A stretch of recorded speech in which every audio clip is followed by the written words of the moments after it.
രക്ഷപ്പെട്ട ഒരു കർത്തദാസിയാണ് സഞ്ജന ജേക്കബ്. ശുശ്രൂഷയിൽ ഏറെ പ്രയോജനപ്പെടുന്ന കർത്തദാസിയാണ്. ദേവദാസി മീറ്റിങ്ങിൽ പങ്കെടുക്കുന്നു എന്നാണ് ഞാൻ വിശ്വസിക്കുന്നത്. കർത്താവ് സഹായിക്കട്ടെ. ഞാൻ എൻ്റെ ഓർമ്മ ശരിയാണെങ്കിൽ ഇത് 2ാമത്തെ പ്രാവശ്യമാണ് ഞാൻ നിങ്ങളുടെ മുമ്പിൽ വന്നു ചേർന്നിരിക്കുന്നത്. കർത്താവ് അനുഗ്രഹിക്കട്ടെ. കർത്താവദാസൻ വളരെ അനുഗ്രഹീതമായ നിലയിൽ ഈ യോഗം ലീഡ് ചെയ്യുന്നല്ലോ. ഞാൻ ഓർക്കുകയായിരുന്നു, ദൈവം എത്ര വിശ്വസ്തനാണ് എന്ന് മനസ്സിലാകുന്ന ഒരു സാഹചര്യമാണ് ഇപ്പോൾ എനിക്ക് കാണാൻ കഴിഞ്ഞത്. എനിക്ക് കർത്തദാസിനെ കുറിച്ച് പേഴ്സണലായി അറിയില്ലെങ്കിൽ പോലും 2 പ്രാവശ്യത്തെ ശുശ്രൂഷയുടെ സാന്നിധ്യം എനിക്ക് അനുഭവിക്കാനായി സാധിച്ചു. ഞാൻ അന്ന് ഓർക്കുന്നു, അന്നും കർത്തദാസൻ പറഞ്ഞ വചനങ്ങൾ എനിക്കൊരു ആലോചനയായിരുന്നു. ഇന്നും ദേവദാസൻ പറഞ്ഞ വാക്കുകൾ എനിക്ക് ആലോചനയായി സ്വീകരിക്കുകയാണ്. കാരണം ഞാൻ ഈ യോഗം തുടങ്ങുന്നതിന് മുമ്പ് തന്നെ, ഞാൻ നേരത്തെ തന്നെ ഈ യോഗത്തിന് വേണ്ടി ഒന്ന് അറ്റൻഡ് ചെയ്തിരുന്നു. കുറെ അധികം നേരം പ്രാർത്ഥിക്കുകയുണ്ടായി. പ്രാർത്ഥിച്ചുകൊണ്ടിരിക്കുന്ന സമയത്ത് പരിശുദ്ധാത്മാവ് എന്നോട് ഇടപെട്ടൊരു വാക്യമാണ് ദേവദാസൻ പറഞ്ഞത്. അത് എന്നോട് സംസാരിച്ച വാക്യമാണ്. നീ ഭയപ്പെടണ്ട, ഞാൻ നിന്നോട് കൂടെയുണ്ട്. നീ ഭ്രമിച്ചു നോക്കേണ്ട, ഞാൻ നിന്റെ ദൈവമാണ്. ഞാൻ നിന്നെ ശക്തീകരിക്കും. എൻ്റെ നീതിയുള്ള വലങ്കൈ കൊണ്ട് ഞാൻ നിന്നെ താങ്ങും. ആ വാക്യം ഒരു പ്രാവശ്യം കൂടെ ഉരുവിട്ട് കേട്ടപ്പോൾ എനിക്ക് മനസ്സിലായി, കർത്താവിനോട് സംസാരിക്കുന്നു. ഇത് 2ാമത്തെ തവണയാണ് ഇത് ആവർത്തിക്കപ്പെടുന്നത്. ഈ മീറ്റിങ്ങില് 2ാമത്തെ തവണ. കഴിഞ്ഞ പ്രാവശ്യം ഇതേ അനുഭവമാണ് എനിക്ക് ഉണ്ടായത്. ഇന്നും അതേ അനുഭവം തന്നെ ഉണ്ടായി. അതിന്റെ ഒടുവിലത്തെ വാക്യം ഞാൻ കുറേ നേരം എൻ്റെ പ്രാർത്ഥനയിൽ പറഞ്ഞു, എൻ്റെ നീതിയുള്ള വലങ്കൈ കൊണ്ട് ഞാൻ നിന്നെ താങ്ങും. ആ വലങ്കയുടെ ഒരു പ്രത്യേകതയാണ്, നീതിയുള്ള വലങ്കയാണ്. അപ്പോൾ എന്നോട് ഇങ്ങനെ ഇടപെട്ടു, അസത്യം കൊണ്ട് സത്യത്തെ തടുക്കുന്ന ഒരു മേഖലയുണ്ട്, നീതിയെ തടുക്കുന്ന ഒരു മേഖലയുണ്ട്. പക്ഷെ ദൈവവചനം പറയുന്നു, എൻ്റെ നീതിയുള്ള വലങ്കൈ കൊണ്ട് ഞാൻ നിന്നെ താങ്ങും. എത്ര സന്തോഷം തരുന്ന ഒരു വാക്യമാണ്. എത്രയും ഹൃദയത്തിനകത്ത് സ്പർശിക്കുന്ന ഒരു വാക്യമാണ്. ദൈവത്തിന്റെ കൈയുടെ ഒരു പ്രത്യേകതയാണ്, നമ്മെ താങ്ങുന്ന കൈയുടെ ഒരു പ്രത്യേകത നീതിയുള്ള കരമാണ്. ഈ ലോകത്തിലെ ഏത് കൈ എടുത്താലും അതിനകത്ത് അനീതിയുണ്ട്. പക്ഷെ നീതിയുള്ള ഒരൊറ്റ കരം എന്ന് പറയുന്നത് നമ്മുടെ ദൈവത്തിന്റെ കരം മാത്രമാണ്. ആ കരം കൊണ്ടാണ് നമ്മളെ താങ്ങുന്നതെന്ന് ഓർക്കും എത്ര നന്ദിയോടെ ദൈവത്തെ സ്തുതിക്കണം. കാരണം ലോകം നമുക്ക് നീതി തരാതിരിക്കുമ്പോൾ, സമൂഹവും സംഘടനകളും നമുക്ക് നീതി തരാതിരിക്കുമ്പോൾ, നമുക്ക് നീതി തരുന്ന ഒരു ഇടമാണ് സ്വർഗം എന്ന് ഓർക്കുമ്പോൾ എത്രയോ നന്ദിയോടെ ദൈവത്തിന് സ്തോത്രം ചെയ്യണം. കർത്താവ് നമ്മെ അതിനായി അനുഗ്രഹിക്കട്ടെ, സഹായിക്കട്ടെ എന്ന് മനസ്സുകൊണ്ട് പ്രാർത്ഥിക്കൽ. വളരെ വേഗത്തിൽ ദൈവം എനിക്ക് തന്ന ആ ദൈവവചന ചിന്ത നിങ്ങളുമായി പങ്കിടാൻ കർത്താവിൽ ഞാൻ ആഗ്രഹിക്കുകയും ആശിക്കുകയും ചെയ്യുന്നു. അതിനെ ആധാരമാക്കിക്കൊണ്ട് സങ്കീർത്തന പുസ്തകത്തിലേക്ക് നമുക്ക് വരാം. സങ്കീർത്തന പുസ്തകം അതിന് 5-ാം അധ്യായം 7-ാമത്തെ വാക്യം ഒരാൾക്ക് വായിക്കാം. 5-ാം അധ്യായം 7-ാമത്തെ വാക്യം.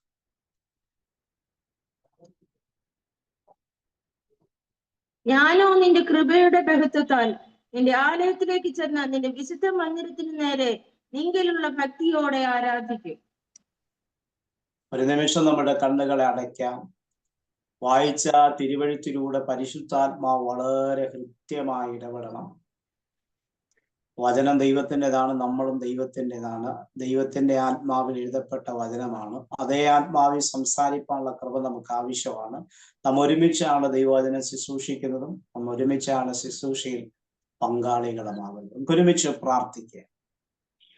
പരിശുദ്ധ പിതാവേ, സ്വർഗീയ നല്ല കർത്താവേ, അനുഗ്രഹിത നിമിഷത്തിനാ നന്ദി പറയും. കർത്താവിന്റെ പാദപീഠത്തിൽ ഞങ്ങൾ മനസ്സുകൊണ്ട് അടുത്തു വരും. ആത്മനിയോഗത്തിന്റെ കീഴിൽ ഞങ്ങൾ ഇരുത്തണമെന്ന് പ്രാർത്ഥിക്കും.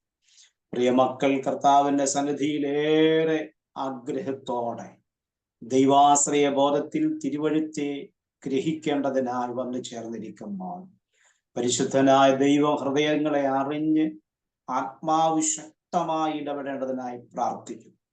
വചന ശുശ്രൂഷയ്ക്ക് തടസ്സമായി നിൽക്കുന്ന സകല അന്ധകാര മണ്ഡലങ്ങളെ, ദേശാധിപതി ശക്തികളെ, ജാതീയ ബന്ധനങ്ങളെ, പൈശാചികമായ എല്ലാ മേഖലകൾ യേശുവിന്റെ നാമത്തിൽ ശാസിച്ച് അതിനെ ജയമെടുത്ത് പ്രാർത്ഥിക്കുന്നു. ഞങ്ങളെ ഞങ്ങൾക്കുള്ളതിന് യേശുവിന്റെ രക്തത്താൽ മുദ്രയിടുന്നു. കർത്താവിന്റെ കരുത്തും കൃപയും ശക്തിയും അധികാരങ്ങളെല്ലാം ഞങ്ങളുടെ മേൽ പകരണം. ദൈവത്തിന്റെ വചനം ജീവനും ചൈതന്യമുള്ളതാണല്ലോ. അതേത് വാളിനേക്കാളും മൂർച്ചയുള്ളതാണല്ലോ. പ്രാണനെയും ആത്മാവിനെയും സന്ധി മഞ്ചകളെയും തുളച്ചു ചെല്ലുന്ന ഇരുവായിട്ടുള്ള വാളാകയാണ്. ആ വചനത്തിന്റെ സാന്നിധ്യം ഇന്ന് പകല് ഞങ്ങളുടെ മേൽ പകരണമേ. വന്നു ചേർന്ന ആ പ്രിയപ്പെട്ടവരുടെ മേൽ ദൈവവചന ശക്തി ആഭരിക്കണം. കുടുംബത്തിന്റെ അകത്തളങ്ങളിൽ അവർക്ക് വിടുതൽ ആവശ്യമുള്ള മേഖലകളിൽ ദൈവവചനം ഇറങ്ങിച്ചെന്ന രോഗിയായവർക്ക് സൗഖ്യമായി, സമാധാനമില്ലാത്തവർക്ക് സമാധാനമായി, പ്രശ്നപരിഹാരത്തിന് പരിഹാരകനായി, ഏതൊക്കെ മേഖലയിലാണോ ആവശ്യങ്ങൾ ഉള്ളത് ആ വിഷയത്തിനകത്തേക്ക് വചനശക്തി ആഭരിക്കേണ്ടതിനായി പ്രാർത്ഥിക്കുന്നു. ശുശ്രൂഷി പാടിയനെ ബലപ്പെടുത്തണം. അങ്ങനെ ജനത്തെ ആശീർവദിക്കണമേ. പ്രാർത്ഥനകൾ നന്ദി യേശു ക്രിസ്തുവിൻ നാമത്തിൽ തന്നെ ആമേൻ. വായിച്ച വചനം ഒരിക്കൽ കൂടെ നമുക്ക് വായിക്കാം. സ്തോത്രം. ഞാനോ നിന്റെ കൃപയുടെ ബഹുത്വത്താൽ നിന്റെ ആലയത്തിലേക്ക് ചെന്ന് നിന്റെ വിശുദ്ധ മന്ദിരത്തിന് നേരെ നിങ്കലുള്ള ഭക്തിയോടെ ആരാധിക്കും. നമുക്ക് ഏറെ സുപരിചിതമായ ഒരു വേദവാക്യമാണ് നമ്മൾ ചിന്തയ്ക്ക് ആധാരമായി വായിച്ചത്. തലവാചകത്തിൽ നമുക്ക് വളരെ ശ്രദ്ധേയമാണ്. ഇതിന്റെ എഴുത്തുകാരൻ ദാവീദാണെന്ന് വളരെ കൃത്യമായി തലവാചകത്തിൽ എഴുതപ്പെട്ടതായി നമുക്ക് മനസ്സിലാക്കാം. ഓരോ സങ്കീർത്തനങ്ങൾ എഴുതുമ്പോഴും അതിന്റെ പിന്നിൽ ഒരുപാട് ചരിത്രങ്ങളുണ്ട് എന്നുള്ളത് നമുക്കറിയാം. നിരവധി പശ്ചാത്തലങ്ങൾ ഓരോ സങ്കീർത്തനത്തിന് പുറകിൽ പ്രകാര ചരിത്രമായി നമുക്ക് ദർശിക്കാനായി സാധിക്കുന്നു. എന്നാൽ ഇതിന്റെ ചരിത്രങ്ങളിലേക്ക് ഞാൻ പ്രവേശിക്കാതെ വചനത്തിലേക്ക് മുമ്പോട്ട് യാത്ര ചെയ്യാൻ കർത്താവിൽ ശരണപ്പെടുകയാണ്. നാം ഈ വായിച്ച 7-ാമത്തെ വാക്യത്തിനകത്ത് നമ്മുടെ ജീവിതത്തിന്റെ എല്ലാ മേഖലയിലും ഉപയോഗിക്കുന്ന ഒരു പ്രത്യേക പദപ്രയോഗമുണ്ട്. ആരാധന എന്നൊരു വാക്ക് നമുക്കതിനകത്ത് ശ്രദ്ധേയമാണ്. ആരാധന എന്ന് പറയും. ആരാധന എന്ന വിഷയ സംബന്ധമായി നമ്മൾ തിരുവചന വെളിച്ചത്തിൽ പഠിക്കുമ്പോൾ ഒരുപാട് സത്യങ്ങളാണ് നമുക്ക് ഗ്രഹിക്കാനായി സാധിക്കുന്നത്. പഴയ നിയമ പുസ്തകത്തിലേക്ക് പോകുമ്പോൾ ആരാധനയുടെ രീതികൾ, വിഭിന്നമായ സാഹചര്യങ്ങളൊക്കെ നമുക്ക് ശ്രവിക്കാനായി കഴിയുന്നുണ്ട്. പഴയ നിയമ ഭക്തന്മാരായ പിതാക്കന്മാരായ പ്രിയപ്പെട്ടവർ ദൈവത്തെ ആരാധിച്ചിരുന്ന വിവിധ സാഹചര്യങ്ങൾ നമുക്കറിയാൻ കഴിയും. അവർ യാഗം കഴിച്ച് ദൈവത്തോട് നിയമം ചെയ്തു എന്ന് ഒരുപാട് ഭാഗങ്ങൾ വായിക്കുമ്പോൾ നമുക്ക് കാണാം.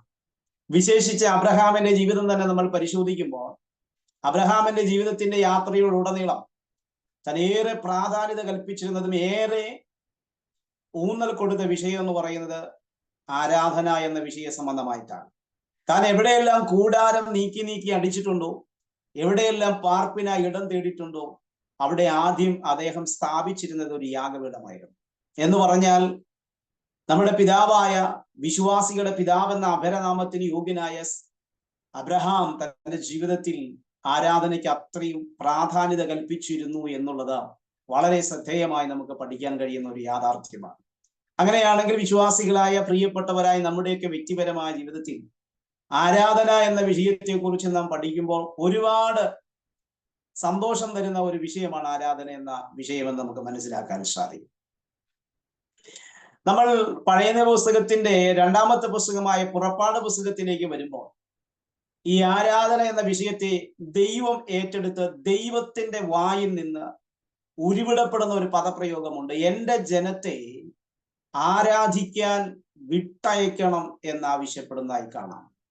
അപ്പോൾ ദൈവം ആവശ്യപ്പെടുന്ന ഒന്നല്ല ഒന്നിലധികം തവണ ദൈവം തമ്പുരാൻ ആവശ്യപ്പെടുന്ന ഒരു പദപ്രയോഗമാണ് എൻ്റെ ജനത്തെ ആരാധിപ്പാൻ വിട്ടയക്കണം.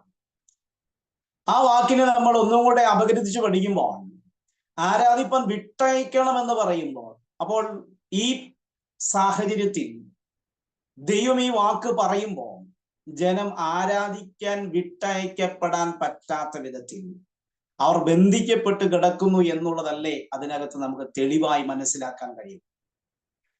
അപ്പോൾ അതിന്റെ ആദ്യ ഭാഗത്തിലേക്ക് വരുമ്പോൾ, പുറപ്പാട് പുസ്തകം ആദ്യ ഭാഗത്തിലേക്ക് വരുമ്പോഴാണ് എന്താണ് ഈ ജനതയുടെ സാഹചര്യം എന്ന് വളരെ വ്യക്തമായി നമുക്ക് മനസ്സിലാക്കാൻ കഴിയും. അവിടെ നമ്മൾ വായിക്കുന്ന ഇങ്ങനെയാണ്: യോസേപ്പിനെ അറിയാത്തൊരു രാജാവ് ആ കാലഘട്ടങ്ങളിൽ മിസ്രൈമിൽ നിന്ന് പുറത്തു വരികയാണ്.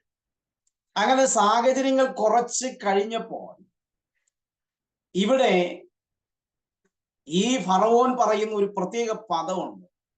ഈ ജനത ഇങ്ങനെ വർദ്ധിച്ചു പെരുകി ഒരു യുദ്ധമുണ്ടായാൽ നമ്മൾ അവരുടെ മുമ്പിൽ പരാജയപ്പെടേണ്ട സാഹചര്യമുണ്ടാവും. അതുകൊണ്ട് നമുക്ക് അവരോട് ബുദ്ധിപരമായി പെരുമാറാം എന്ന് പറയുന്നതായി കാണാൻ കഴിയും. വളരെ ശ്രദ്ധിക്കണം. ഫറവോൻ പറയുകയാണ് നമുക്ക് അവരോട് ബുദ്ധിപരമായിട്ട് പെരുമാറാം. നാം മനസ്സിലാക്കേണ്ട ഒരു യാഥാർത്ഥ്യം, ഈ ഫറവോന് യുദ്ധം ചെയ്യാൻ ആളുകളില്ലാത്തത് കൊണ്ട്, ഫറവോന് ആയുധങ്ങളോ ആയുധധാരികളായ അഭ്യാസികളോ ഇല്ലാത്തത് കൊണ്ട്, മറിച്ച് ഫറവോൻ പറയുകയാണ് നമുക്ക് അവരോട് ബുദ്ധിപരമായി പെരുമാറാം. എന്താണ് ഇതിന് കാരണം? ഞാൻ ഈ വചനത്തെ കുറച്ചുകൂടി അധികമായി പഠിക്കാൻ തുടങ്ങി. അപ്പോൾ എന്നെ മനസ്സിലാക്കിയ ഒരു യാഥാർത്ഥ്യം എന്ന് പറയുന്നത്, ശത്രുവായ പിശാചിന് തനിക്കൊരു കാര്യം ബോധ്യപ്പെട്ടു. ഈ ജനത്തിന് ആവശ്യകത എന്ന് പറയുന്നത് ഒരു സാധാരണ ആവശ്യകതയല്ല, സാധാരണ ആഗ്രഹമല്ല, കേവലം ഭൗതികമായ വിഷയത്തിലേക്കല്ല അവർ ഊന്നൽ കൊടുക്കുന്നെന്ന് വ്യക്തമായ ഒരു ധാരണ ഫറവോന് ലഭ്യമായി എന്ന് നമുക്ക് മനസ്സിലാക്കാൻ കഴിയും. എന്തുകൊണ്ടാണ് താൻ ബുദ്ധിപരമായി ഇടപഴകുന്നത്? ആയുധം കൊണ്ട് വേണമെങ്കിൽ അദ്ദേഹത്തിന് ആ ജനതയെ കീഴടക്കാമായി. തന്റെ സൈന്യശക്തി കൊണ്ട് ഈ ജനതയെ അദ്ദേഹത്തിന് കീഴടക്കാമായി. പക്ഷെ ഇവിടെ അദ്ദേഹം വളരെ ബുദ്ധിപരമായിട്ട് ഇടപെടും. ഇന്ന് പകൽ എന്നെ കേൾക്കുന്ന ദൈവവൈതനെ, നിന്റെ വ്യക്തിപരമായ ജീവിതത്തിൽ ശത്രുവിന്റെ ഇടപെടലുകളിൽ ബുദ്ധിപരമായി ഇടപഴകുമ്പോൾ ഞാനും നീയും പ്രതികരിക്കേണ്ട ബുദ്ധിയോടുകൂടെ ആയിരിക്കും. ശത്രു നിനക്കെതിരെ ഉപയോഗിക്കുന്ന ആയുധം ബുദ്ധിപരമായിരിക്കുമ്പോൾ നീ ബുദ്ധിപരമായി നീക്കങ്ങൾ നടത്തിയാൽ അത് നിനക്ക് പരാജയം കൊണ്ടെത്തരുമെന്ന് പരിശുദ്ധാത്മാവ് ഇടപെടുന്നു. പക്ഷേ ആ വിഷയത്തെ ശത്രു ബുദ്ധിപരമായി ഇടപഴകുമ്പോൾ നീ ചെയ്യേണ്ടത് ആത്മീക കാഴ്ചപ്പാടോടുകൂടി ആത്മീകമായി ഈ വിഷയത്തെ കൈകാര്യം ചെയ്യണമെന്നാണ് ദൈവാത്മാവ് ഇന്ന് പകൽക്കാലം എന്നോട് സംസാരിക്കുന്നത്. നോക്കിക്കേ, ഇവിടെ ദൈവജനത്തെ കുറിച്ച് ബുദ്ധിപരമായി ശത്രു ഇടപഴകുമ്പോൾ, ശത്രു ആഗ്രഹിക്കുമ്പോൾ തന്നെ ദൈവത്തിന്റെ ആവശ്യം എന്ന് പറയുന്നത് ഭൗതിക മേഖലയല്ല, മറിച്ച് ദൈവം ആവശ്യപ്പെടുന്നത് എന്റെ ജനത്തെ ആരാധിക്കാൻ വേണ്ടി വിട്ടുതരണം എന്നാണ്.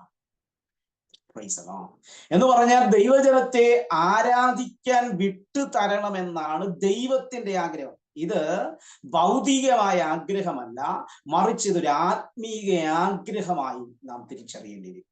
ഇന്ന് പകലിൽ എന്നെ കേൾക്കുന്ന ദൈവവൈതനെ, നിന്റെ വ്യക്തിപരമായ ജീവിതത്തിനകത്ത് ദൈവികമായ വിഷയത്തിന് വേണ്ടി നീ ഇറങ്ങുമ്പോൾ നിന്റെ ദൈവികമായ വിഷയത്തെ തടയിടാൻ വേണ്ടി പിശാച് ബുദ്ധിപരമായി നിന്നോട് ഇടപഴകാൻ ഇടയാകും. അതുകൊണ്ട് വളരെ സൂക്ഷ്മതയോടെ യാത്ര ചെയ്യാൻ ദൈവത്തിന്റെ പരിശുദ്ധാത്മാവ് ഒരു നിയോഗം ഇന്ന് പകലിൽ ഇട്ട് തരികയാണ്.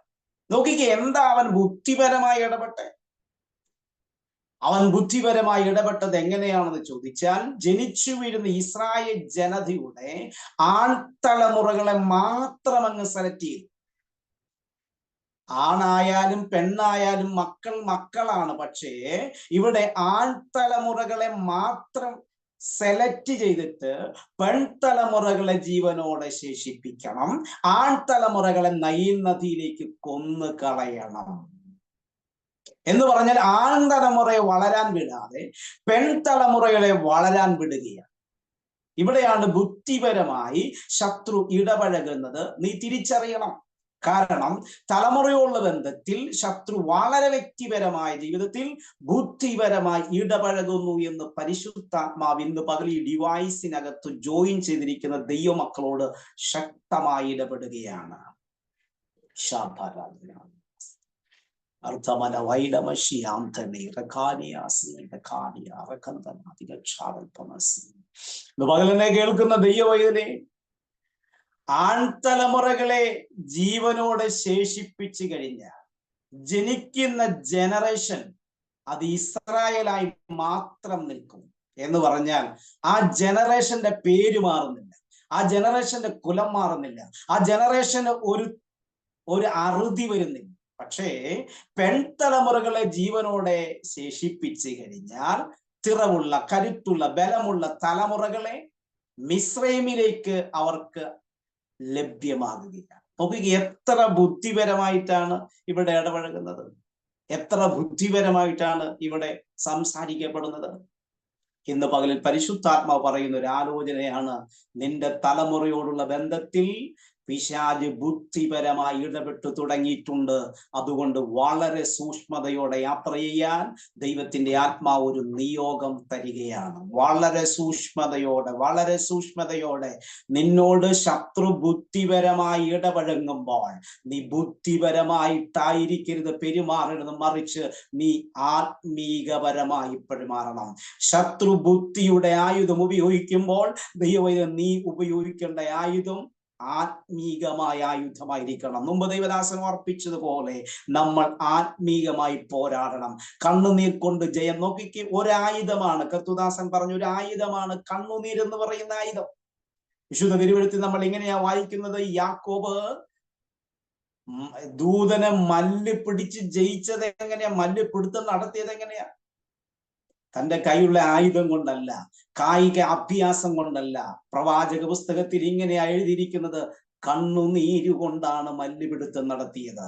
ഇന്ന് പകൽ എന്നെ കേൾക്കുന്ന ദൈവത്തിലെ മാനുഷികമായ ആയുധങ്ങളല്ല നിനക്ക് വേണ്ടത്, ബുദ്ധിമണ്ഡലത്തിൽ ഉരുത്തിരിഞ്ഞു വരുന്ന ആശയങ്ങളല്ല നിനക്ക് വേണ്ടത്, മറിച്ച് പ്രാർത്ഥനയാകുന്ന ആയുധം, ആത്മീകമായ ആയുധങ്ങൾ ഈ ദിവസങ്ങൾ നിനക്ക് അനിവാര്യമെന്ന് ദൈവത്തിന്റെ ആത്മാവ് ശക്തമായി ഈ സന്ദേശത്തിന്റെ ആരംഭ സമയത്ത് ബുദ്ധിയായി ഉപദേശിക്കുകയാണ്.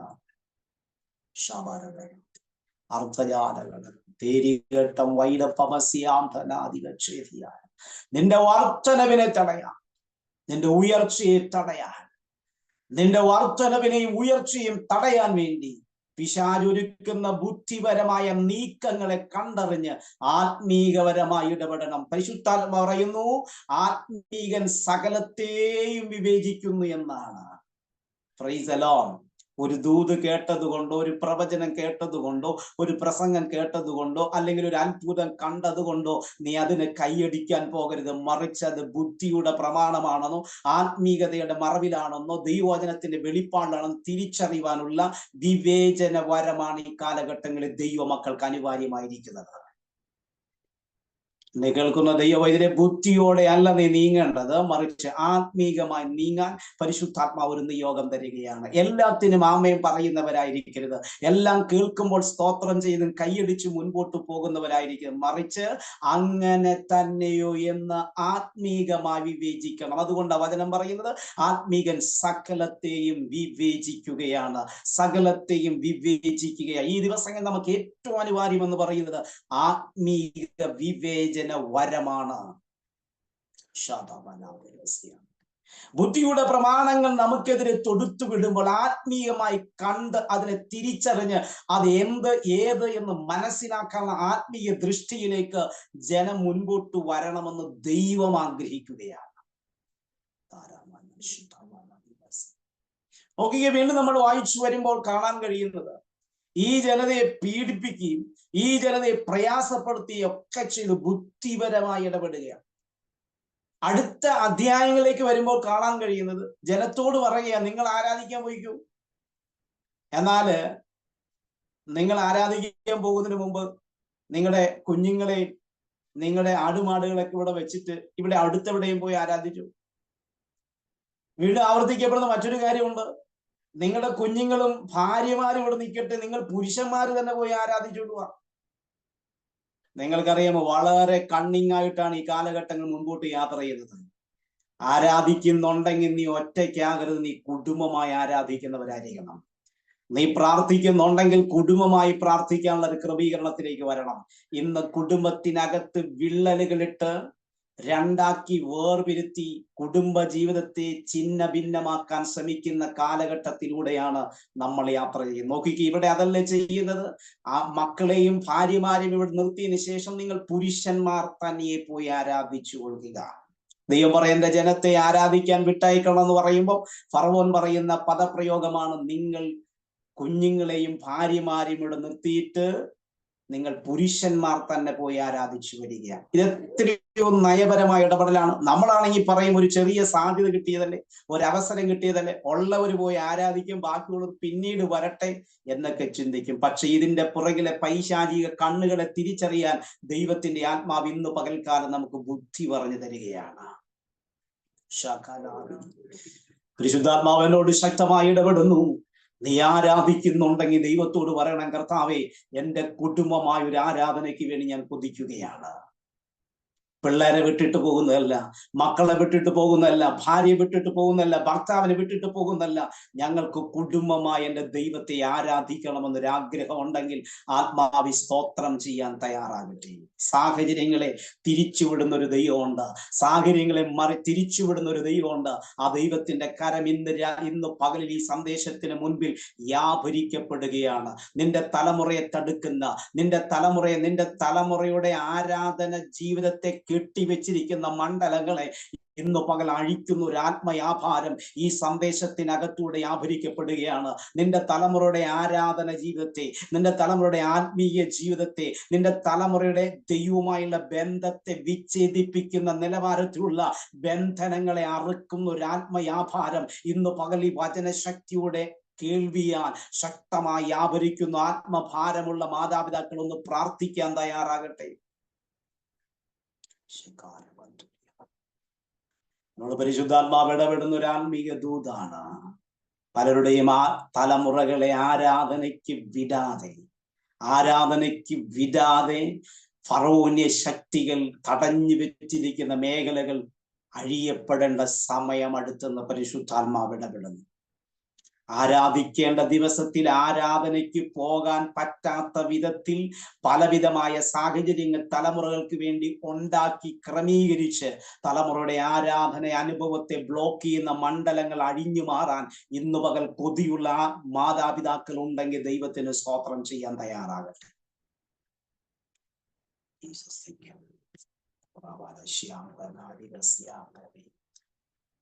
വളരെ പ്രാർത്ഥനയോടെ എനിക്ക് നല്ല ബോധ്യമുണ്ട്, ഞാൻ ഈ പറയുന്ന വചനത്തിന്റെ വെളിപ്പാട് ചില മേഖലകളെ കീറി മുറിക്കുന്ന ഒരു അഭിഷേകമായി ഇന്ന് പകലിൽ വ്യാപരിക്കപ്പെടുവാൻ പോവുകയാണ്. ഏറെ സങ്കടത്തോടെ ഇരിക്കുന്ന ആരൊക്കെ ഈ സന്ദേശം കേൾക്കുന്നുണ്ട്, ഞാൻ ഒറ്റയ്ക്ക് മാത്രമേ ഉള്ളൂ, എൻ്റെ തലമുറ ആരാധനയ്ക്ക് വരുന്നില്ല, എൻ്റെ ഭർത്താവ് ആരാധനയ്ക്ക് വരുന്നില്ല, എൻ്റെ പ്രിയപ്പെട്ടവൾ ആരാധനയ്ക്ക് വരുന്നില്ല, എവിടെയൊക്കെയോ ആരൊക്കെയോ ബ്ലോക്ക് ചെയ്യപ്പെട്ട ചില മേഖലകൾ അഴിയുന്ന പകലായി ഈ വചന കേൾവി മാറാൻ പോവുകയാണ്. ആരാധനാ ജീവിതത്തെ, ആത്മീക ജീവിതത്തെ ബന്ധിക്കുന്ന ചില ബന്ധനങ്ങളെ അറുക്കുന്ന ആത്മാവിന്റെ അധികാരത്തിന്റെ ശക്തി നിന്റെ വ്യക്തിപരമായ ജീവിതത്തിൽ, കുടുംബത്തിന്റെ അകത്തളത്തിലേക്ക് ശക്തിയോടെ വ്യാപരിക്കപ്പെടുന്ന ഒരു പകൽക്കാലമായി ഇന്നു പകലിൽ മാറപ്പെടുവാൻ പോവുകയാണ്.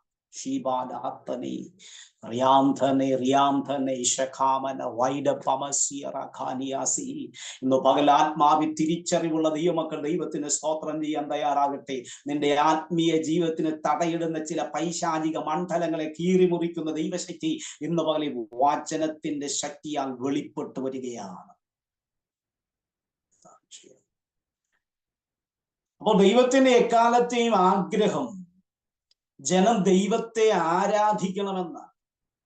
പക്ഷേ ദൈവത്തെ ആരാധിക്കേണ്ട ജനത്തെ ആരാധിക്കാൻ വിട്ടയക്കാതിരിക്കുക എന്നുള്ളതാണ് പിശാചിന്റെ ലക്ഷ്യം എന്ന് പറയുന്നത്. അതിനുവേണ്ടി പിശാച് ബുദ്ധിപരമായിട്ട് ഇടപഴകുമ്പോൾ നമ്മൾ ബുദ്ധിപരമായിട്ടല്ല പ്രതികരിക്കേണ്ടത്, ആത്മീകമായിട്ടാണ്. നമ്മുടെ പോരിന്റെ ആയുധം ജഡീകങ്ങളല്ല, കോട്ടകൾ ഇടിപ്പാൻ തക്കതായ ദൈവാത്മാവിന്റെ ശക്തിയാണ്. ഇന്ന് പകൽക്കാലം എന്നെ കേൾക്കുന്ന ദൈവവൈതലേ, നിന്റെ പോരിന്റെ ആയുധം ജഡീകങ്ങളല്ല, മാനുഷികമല്ല, ജഡീകങ്ങളല്ല, മറിച്ച് ദൈവാത്മാവിന്റെ ശക്തിയിലായിരിക്കണം നീ പോരാടേണ്ടത്. നമുക്ക് പോരാട്ടമുള്ളത് ജഡരക്തങ്ങളോടല്ല, വാഴ്ചകളോടും അധികാരങ്ങളോടും ഈ ലോകത്തിലെ ദുഷ്ടാത്മ സേനകളോടുമാണ് നമുക്ക് പോരാട്ടമുള്ള, ജഡരക്തങ്ങളോടല്ല. നമ്മുടെ പോരാട്ടം നമ്മുടെ പ്രിയപ്പെട്ടവളോടായിരിക്കരുത്, നമ്മുടെ സഹോദരനോടായിരിക്കും, നമ്മുടെ ജ്യേഷ്ഠനോട്, അനിയത്തിയോട്, അനിയനോടായിരിക്കരുത്, മറിച്ച് നമുക്ക് പോരാട്ടമുള്ളത് ജഡരക്തങ്ങളോടല്ല, ഈ ലോകത്തിന്റെ അന്ധകാരത്തോടാണ്. ശാഖാമനിയാതൽഘട്ടം. ഈ സന്ദേശത്തിന്റെ പുറകിൽ ചില അന്ധകാര മണ്ഡലങ്ങൾ അഴിയുന്ന പകൽക്കാലമായി മാറും. ചില പൈശാചിക പോരുകൾ നിന്റെ കുടുംബത്തിനെതിരെ തേർവാഴ്ച നടത്തുന്ന മേഖലകളെ ഈ വചനത്തിന്റെ ശക്തിയാൽ അഴിക്കാൻ പോകുകയാണ്. വിശ്വസിച്ച് ആമേൻ പറയുന്ന എത്ര പേരിനകത്തുണ്ട്? എന്റെ കുടുംബത്തിനകത്ത് എന്റെ ജനത്തെ, എന്റെ പ്രിയപ്പെട്ടവരെ, എന്റെ കുടുംബത്തിലെ പ്രിയപ്പെട്ടവരായ പലരെയും ബന്ധിച്ചു വെച്ചിരിക്കുന്ന പൈശാചിക മണ്ഡലത്തിന്റെ ബന്ധനങ്ങൾ അഴിയണമെന്ന് കൊതിയുള്ളവർ എത്ര പേരുണ്ട്? ആത്മാവി ദൈവത്തിന് സ്തോത്രം ചെയ്താട്ടെ. പ്രാർത്ഥനയുടെ മറുപടിയുമായി ദൈവം തന്റെ ദാസന്റെ പ്രാർത്ഥന കേട്ടു മറുപടിയുമായി വരുമ്പോൾ പാർസി രാജാവിന്റെ പ്രഭു ആ പ്രാർത്ഥനയെ തടുത്തു വെച്ചിരിക്കുന്ന ചില മേഖലകളുണ്ട്. അതിനെ അഴിക്കാൻ വേണ്ടി ദൈവത്തിന്റെ ദൂതന്റെ കൈകൾ ഇന്ന് പകൽക്കാലം നിന്റെ കുടുംബത്തിനകത്ത് ശക്തിയോടെ വ്യാപരിക്കപ്പെടുകയാണ്. നീ പ്രാർത്ഥിച്ച വിഷയത്തിന്റെ മറുപടിയെ തടഞ്ഞു വെച്ചിരിക്കുന്ന സകല പൈശാചിക മണ്ഡലങ്ങളെയും കീറി മുറിക്കേണ്ടതിന് വേണ്ടി ദൈവം തന്റെ ദൂതനെ ഇന്ന് പകൽ നിന്റെ കുടുംബ ജീവിതത്തിലേക്ക്, നിന്റെ വ്യക്തിപരമായ ജീവിതത്തിലേക്ക്, നീ അഭിമുഖീകരിക്കുന്ന പ്രശ്ന സങ്കീർണമായ വിഷയത്തിലേക്ക് ഇറങ്ങി വരുന്നു എന്ന് ദൈവത്തിന്റെ ആത്മാവ് പ്രവചനമായി ഇന്ന് പകൽ നിന്നോട് സംസാരിക്കുന്നു.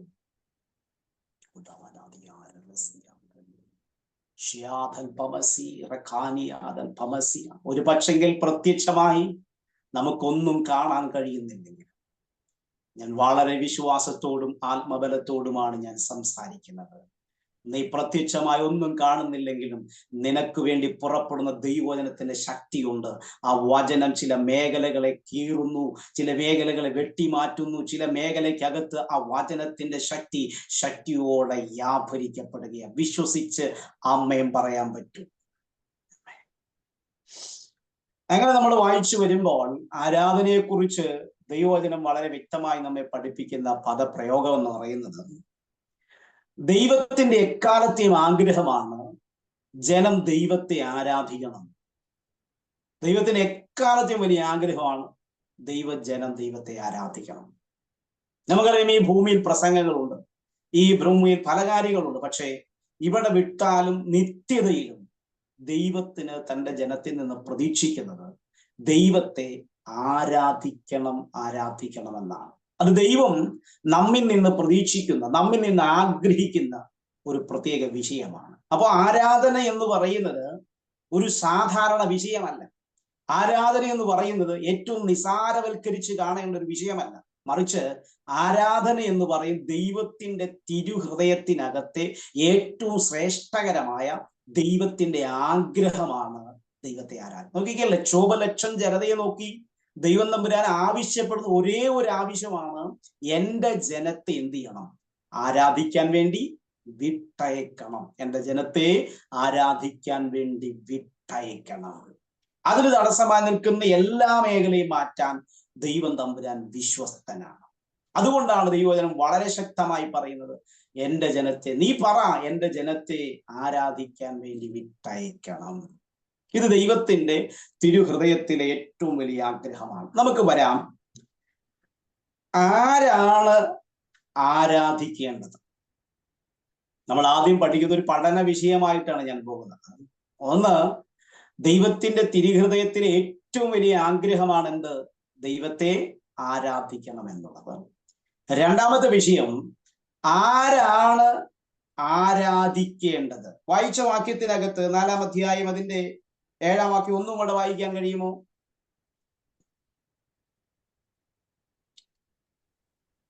ഞാനോ നിന്റെ കൃപയുടെ ബഹുത്വത്താൽ നിന്റെ ആലയത്തിലേക്ക് ചെന്ന് നിന്റെ വിശുദ്ധ മന്ദിരത്തിനു നേരെ നിങ്കലുള്ള ഭക്തിയോടെ ആരാധിക്കും.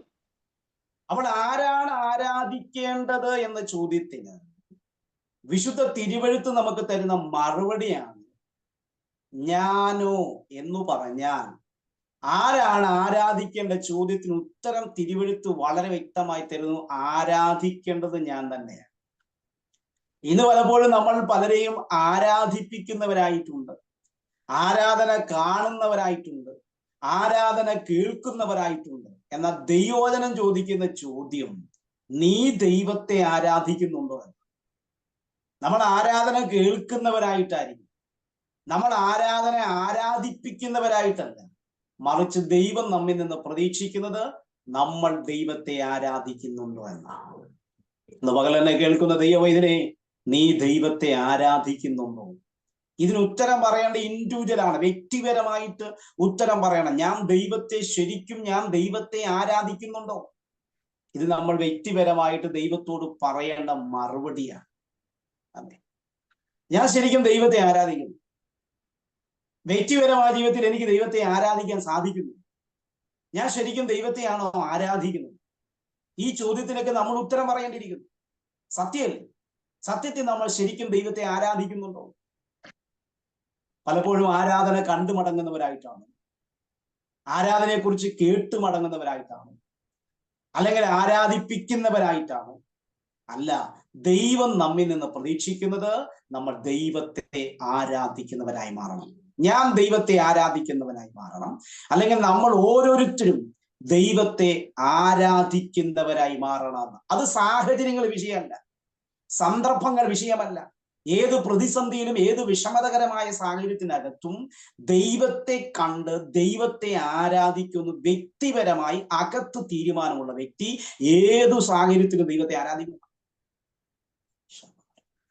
ഞാൻ പറയുന്നത് ക്ലിയർ ആകുന്നുണ്ടോ?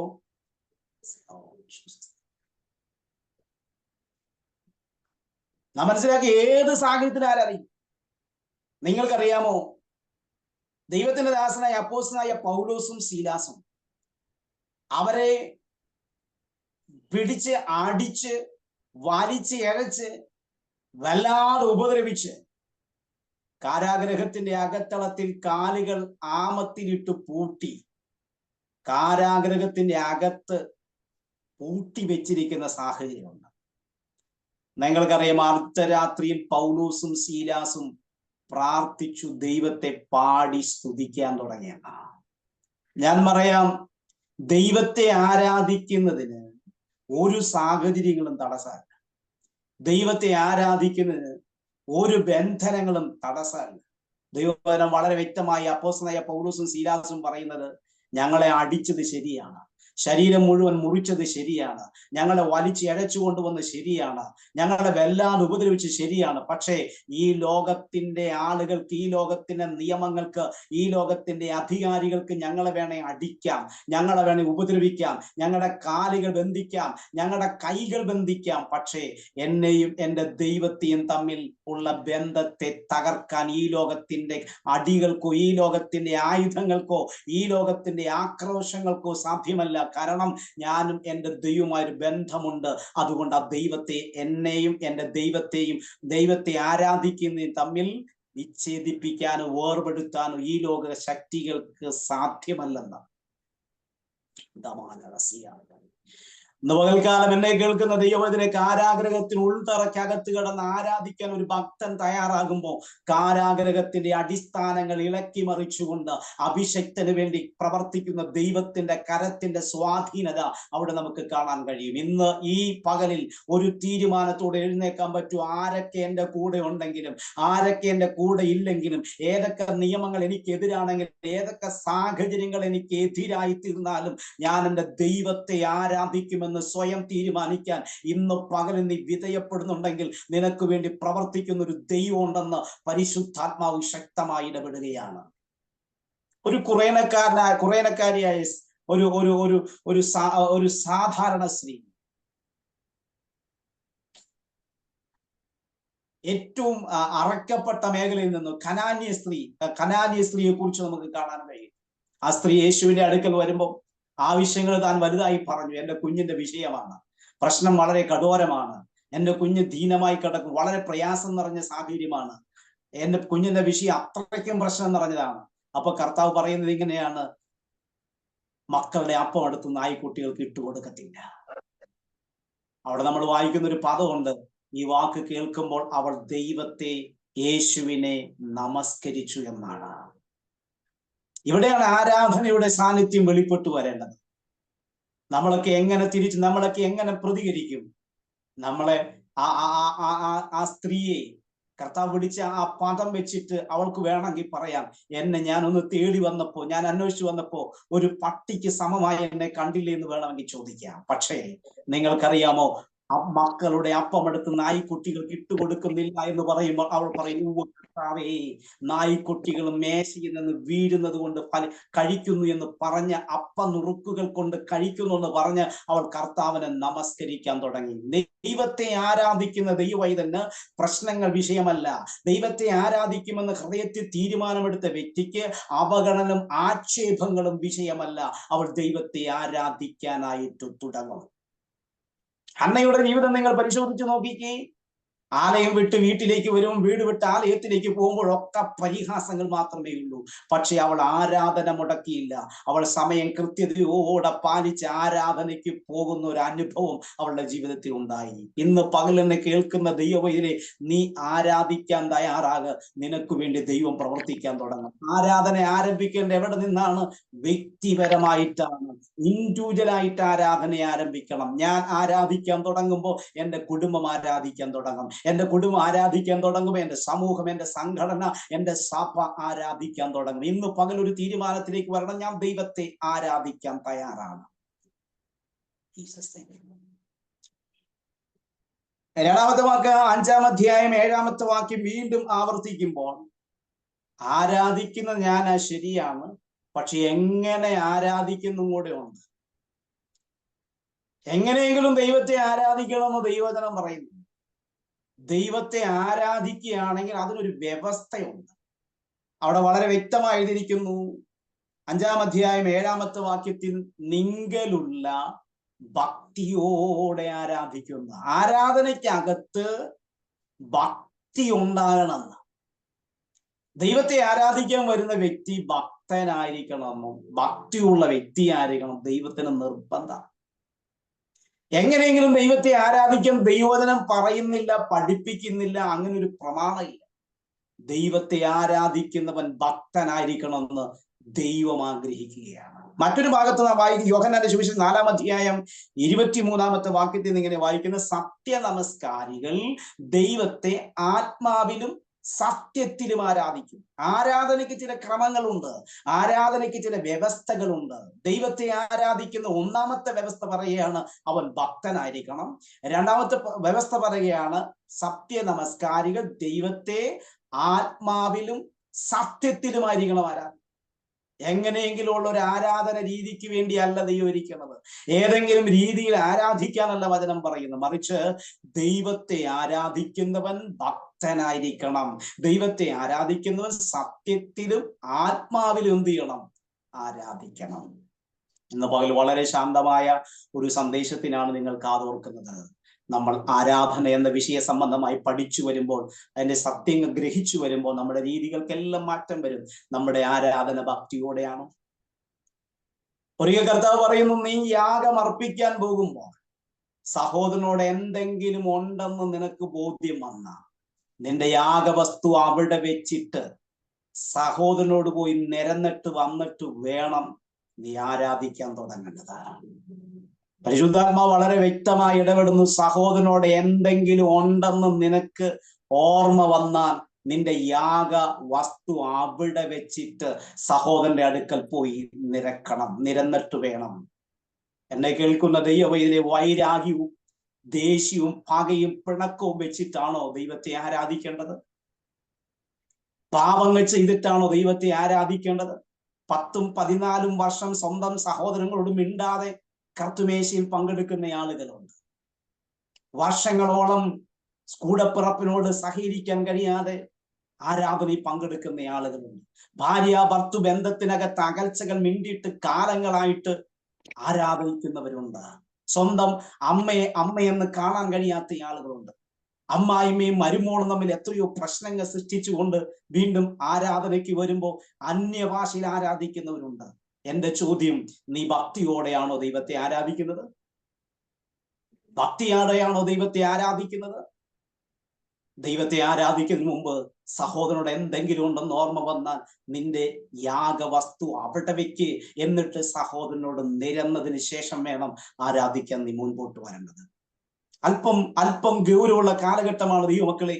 നമ്മുടെ കർത്താവായ യേശുവിന്റെ വരവ് ഏറ്റവും അടുത്തിരിക്കുന്ന കാലഘട്ടമാണ് ദൈവമക്കളെ. എങ്ങനെയെങ്കിലും ജീവിക്കുന്നവരെ ചേർക്കാനല്ല കർത്താവ് വരുന്നത്. ഏതെങ്കിലും രീതിയിൽ ജീവിതം നയിക്കുന്നവരെ ചേർക്കാനല്ല ദൈവം വരുന്നത്. മറിച്ച് തങ്കലേകാചിത്തരായിരിക്കുന്ന, തന്നെത്താൻ ഒരുക്കി കളങ്കം, വാട്ടം, മാലിന്യം ഒന്നുമില്ലാത്ത നിഷ്കളങ്കയായ കാന്തയെ ചേർക്കാനാണ് കർത്താവായ യേശു വരാൻ പോകുന്നത്. ഇനി അധികം സമയമൊന്നുമില്ല, ഇനി ഒരുപാട് കാലഘട്ടങ്ങളൊന്നുമില്ല. വളരെ മിതമായ കാലഘട്ടത്തിലേക്കാണ് നമ്മൾ കാൽ വെച്ച് നിൽക്കുന്നത്. നമ്മുടെ കർത്താവ് വരാറായി. അതുകൊണ്ട് ദൈവത്തിന്റെ ആത്മാവ് നിന്നോട് സംസാരിക്കുന്നു. നീ ആരാധിക്കുന്നുണ്ടെങ്കിൽ ഭക്തിയോടെ വേണം ദൈവത്തെ ആരാധിക്കേണ്ടത്. എന്തും ഏതും ചെയ്തിട്ട് ആരാധനയ്ക്ക് വരല്ലേ. എന്തും ഏതും പ്രവർത്തിച്ചിട്ട് ആരാധനയ്ക്ക്. അവിശ്വസ്തതകൾ, കുടുംബജീവിതത്തിലെ അവിശ്വസ്തകൾ, ഭാര്യ ഭർത്തൃ ബന്ധത്തിനകത്ത് അവിശ്വസ്തതകൾ, തമ്മിൽ അവിശ്വസ്തതകൾ, എത്രയോ അവിശ്വസ്തതകൾക്കാണ് ഇന്ന് കാലം സാക്ഷ്യം വഹിച്ചുകൊണ്ടിരിക്കുന്നത്. എന്നിട്ടും പ്രസംഗിക്കുന്നു, എന്നിട്ടും പാടുന്നു, എന്നിട്ടും ആരാധിക്കുന്നു, എന്നിട്ടും പ്രവചിക്കുന്ന ഒരു കാലഘട്ടത്തിലാണ് നമ്മൾ നിൽക്കുന്നത്. കർത്താവ് പറയുന്നു, നിങ്ങൾ എൻ്റെ നാമത്തിൽ പ്രവചിച്ചു ശരിയാ, നിങ്ങൾ എൻ്റെ നാമത്തിൽ ഭൂതങ്ങൾ പുറത്താക്കി ശരിയാ, പക്ഷേ നിങ്ങളുടെ പേര് സ്വർഗത്തിൽ ഇല്ലെങ്കിൽ ഞാൻ അറിയുന്നില്ല എന്നാണ്.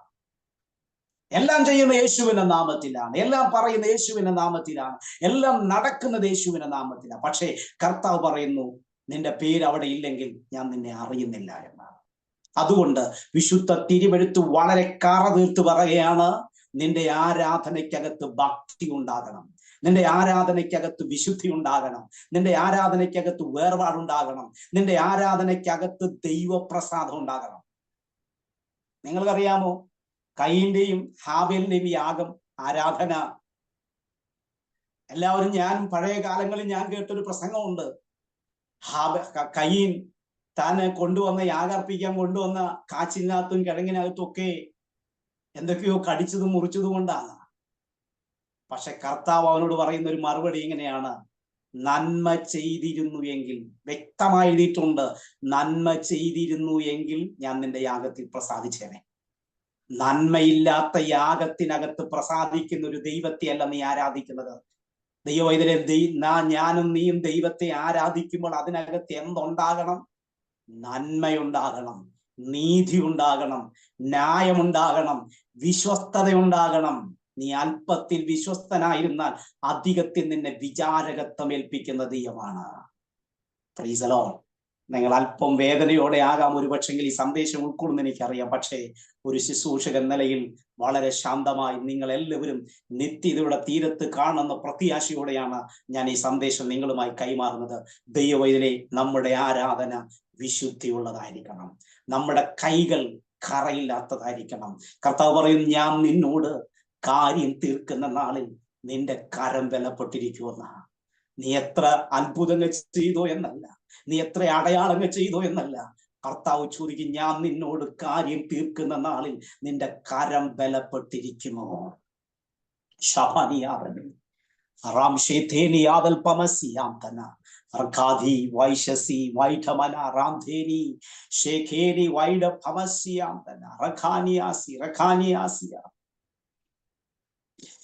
ശഖാമന റാംധുനി അന്തൽ കടകം ഷേഥേരി വൈഡഭമസിയാന്തന റാംധുനി അതൽ ഭമസിയാതന. പരിശുദ്ധാത്മാവ് ശക്തമായി ഇടപെടുന്നു. നിന്റെ ആരാധനയ്ക്കകത്ത് വിശ്വസ്തതയുണ്ടാകണം. ഘട്ടം വൈഡപ്പമൻ അല്പനേരം ആരാധനയോടെ സ്തോത്രത്തോടെ ദൈവത്തിന് സ്തോത്രം ചെയ്യാൻ എത്രയിനകത്തുണ്ട്. എന്റെ ആരാധന ദൈവമേ, ഞാൻ പ്രാർത്ഥിക്കാനിരിക്കുമ്പോൾ, ഞാൻ പാടാനിരിക്കുമ്പോൾ, ഞാൻ സ്തോത്രം ചെയ്യാനിരിക്കുമ്പോൾ ഞാൻ ശരിക്കും ഭക്തിയോടെയാണോ ഇതൊക്കെ ചെയ്യുന്നത്? വെറുതെ ഒരു കാട്ടിക്കൂട്ടലിനാകരുത്, വെറുതെ ഒരു മറ്റുള്ളവരുടെ മുമ്പിൽ പൊടിയിടുന്നതാകരുത്. മറിച്ച് ഹൃദയങ്ങളെ, ആന്തര്യേന്ദ്രിയങ്ങളെ ശോധന ചെയ്യുന്ന ഒരു ദൈവമുണ്ട്. ആ ദൈവമാണ് നമ്മെ നോക്കിക്കൊണ്ടിരിക്കുന്നത്.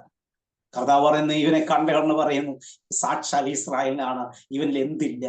കപടമില്ല. കർത്താവ് അഗ്നി ജ്വാലയ്ക്കൊത്ത കണ്ണുള്ള ദൈവമാണ്. ഷിർലി മസ്കറ്റ് കേൾക്കുന്നുണ്ടോ? പരിശുദ്ധാത്മാവ് ഇങ്ങനെ ഇടപെടുന്നു ദാസിയോട്. നീ അല്പത്തിൽ വിശ്വസ്തയായിരുന്നാൽ ഞാൻ നിന്നെ അധികത്തിൽ വിചാരകത്വം ഏൽപ്പിക്കുന്ന ദൈവമെന്ന് ദൈവത്തിന്റെ ആത്മാവ് ശക്തമായി ഇടപെടും. കർത്താവിന്റെ ആത്മാവ് പറയുന്നു, ജീവിതത്തിൽ ഒരു വഴിത്തിരിവായി ഞാൻ നിന്നെ ഒരു പ്രത്യേകമായ ടേണിങ്ങിലേക്ക് കൊണ്ടുപോകും. നീ വിശ്വസ്തയോടെ നിന്നു എന്നുള്ള കാരണത്താൽ അധികത്തിൽ ചില വിചാരകത്വത്തിലേക്ക് ഞാൻ നിന്നെ കൊണ്ടുവരും. മാനുഷികമായ ഇടപെടലുകൾ കൊണ്ടല്ല, മാനുഷികമായ ആലോചനകൾ കൊണ്ടല്ല. ദൈവത്തിന്റെ ആത്മാവ് നിന്നോട് പറയുന്നു, ഞാൻ നിന്നെ അധികത്തിൽ വിചാരകത്വം ഏൽപ്പിക്കും. ഒരു യോസേപ്പ് താൻ ഒരുപാട് അവഗണിക്കപ്പെട്ടു, ഒരുപാട് നിന്ദിക്കപ്പെട്ടു, ഒരുപാട് വേദനിക്കപ്പെട്ടു. സ്വന്തം സഹോദരങ്ങളാൽ, പ്രിയരായവരിൽ നിന്നും പലരിൽ നിന്നും വേദനകൾ, പഴികൾ, നിന്ദകൾ ഏറ്റുമാണ്. എന്നാൽ വിശ്വസ്തയോടെ നിന്നതുകൊണ്ട് ഞാൻ അവനെ അധികത്തിൽ വിചാരകത്വം ഏൽപ്പിച്ചു. ദൈവത്തിന്റെ ആത്മാവ് പ്രിയ മകളോട് ഇങ്ങനെ പറയുന്നു, ഞാൻ നിന്നെ അധികത്തിൽ വിചാരകത്വം ഏൽപ്പിക്കുന്ന ദൈവമാണ്. അവഗണിക്കുന്നവർ അവഗണിക്കട്ടെ, പരിഹസിക്കുന്നവർ പരിഹസിക്കട്ടെ, നിന്ദിക്കുന്നവർ നിന്ദിക്കട്ടെ. ഈ കാലഘട്ടം നിന്നോടുള്ള നിന്ദയും നിന്നോടുള്ള അവഗണനയും മാറ്റി തിരുത്തെഴുത്തായി ഞാൻ നിനക്ക് വേണ്ടി പ്രവർത്തിക്കുന്ന ദൈവമെന്ന് പരിശുദ്ധാത്മാവ് വളരെ വ്യക്തമായി പ്രിയ മകളോട് ഇടപെട്ട് സംസാരിക്കുകയാണ്. എണ്ണിയെടുക്കുന്ന ചില മാസങ്ങൾക്കുള്ളിൽ തന്നെ നിനക്ക് വേണ്ടിയുള്ള എൻ്റെ പ്രവർത്തികൾ ചെയ്യപ്പെടുമെന്നും ദൈവത്തിന്റെ ആത്മാവ് ശക്തമായി ഇടപെടുന്നു. ലോകം കാണുന്നതിനും കണ്ടതിനും തിരിച്ചറിഞ്ഞതിനേക്കാൾ വ്യത്യസ്തമായ നിലയിൽ ഞാൻ നിന്റെ ജീവിതത്തിനകത്തൊരു വ്യത്യസ്തത ഉളവാക്കുന്ന ദൈവമെന്നും പരിശുദ്ധാത്മാവ് ശക്തമായി ഇടപെടുന്നു. വാക്കായും പ്രവൃത്തിയായും നിനക്ക് വേണ്ടി എൻ്റെ പ്രവൃത്തികൾ ഉണ്ടെന്ന് ദൈവാത്മാവ് ശക്തമായി ഇടപെടുന്നു. ഞാൻ നിന്നെ ഉപേക്ഷിക്കത്തില്ല, ഞാൻ നിന്നെ കൈവിടത്തില്ല, ഞാൻ നിന്റെ ദൈവം, ഞാൻ നിന്നെ ശക്തീകരിക്കും, എൻ്റെ നീതിയുള്ള വലം കൈകൊണ്ട് ഞാൻ നിന്നെ താങ്ങുമെന്ന് ദൈവാത്മാവ് ശക്തമായി പ്രിയ മകളോട് ഇടപെടുകയാണ്. കർത്താവ് നമ്മെ സഹായിക്കട്ടെ. നോക്കിക്കേ, ഞാൻ എൻ്റെ സന്ദേശം ഇവിടെ നിർത്താൻ ആഗ്രഹിക്കുന്നു. ഒന്ന്, ആരാധന എന്ന വിഷയമായി ദൈവവചനം പറയുന്നത് ദൈവത്തിന്റെ ഏറ്റവും വലിയ ആഗ്രഹമാണ്. രണ്ടാമത് വാക്യത്തിൽ വായിക്കുന്ന എങ്ങനെ ആരാധിക്കണം? ഭക്തിയോടെ ആരാധിക്കണം. ആരാണ് ആരാധിക്കണം? ഞാൻ ആരാധിക്കണം. എങ്ങനെ ആരാധിക്കണം? ഭക്തിയോടെ ആരാധിക്കണം. എവിടെയാണ് ആരാധിക്കേണ്ടത്? നിന്റെ ആലയത്തിൽ അതേ വാക്യത്തിനകത്തു നിന്റെ ആലയത്തിൽ എന്ത് ചെയ്യണം? ആരാധിക്കണം. എന്തുകൊണ്ട് ആരാധിക്കണം? ആ വാക്യത്തിനകത്ത് പറയുന്നു, കൃപയുടെ ബഹുത്വം നിമിത്തം. എന്നോടും നിന്നോടും ദൈവം കാണിച്ച കൃപയുടെ ബഹുത്വം നിമിത്തം ദൈവത്തെ ആരാധിക്കണം. ഈ വചനങ്ങൾ കർത്താവ് നമ്മെ എല്ലാവരെയും ഐശ്വര്യമായി അനുഗ്രഹിക്കട്ടെ എന്ന പ്രാർത്ഥനയോടെ നിർത്തുന്നു. ദൈവം നമ്മെ അനുഗ്രഹിക്കട്ടെ.